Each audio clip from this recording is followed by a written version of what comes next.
আপনি কি খেয়াল করেছেন ২০২৬ সালের শুরু থেকেই আমাদের পৃথিবীর আকাশে অদ্ভুত কিছু একটা ঘটছে?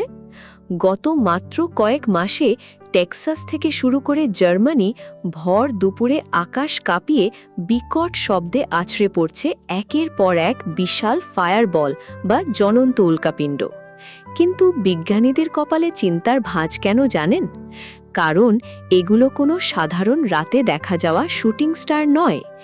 এক একটা ওজনে প্রায় ১ টন পর্যন্ত ভারী, এবং এগুলো যখন বায়ুমণ্ডলে ঢুকছে তখন তৈরি হওয়া শক ওয়েভে পুরো শহর কেঁপে উঠছে।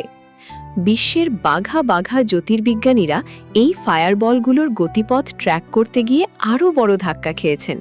তারা দেখেছেন এগুলো কোনো চেনা ধূমকেতুর লেজ থেকে আসছে না, বরং মহাকাশের একটি সুনির্দিষ্ট অন্ধকার অংশ বা অ্যান্থিলিয়ান জোন থেকে এই বিশাল পাথরের টুকরোগুলো অনবরত আমাদের দিকে ধেয়ে আসছে।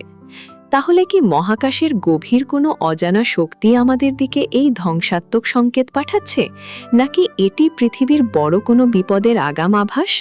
আপনার কি মনে হয়? কমেন্টে জানান। আর এমন সব রোমাঞ্চকর রহস্যের গল্প জানতে আমাদের চ্যানেল ক্রোনস মিথসকে এখনই সাবস্ক্রাইব করুন।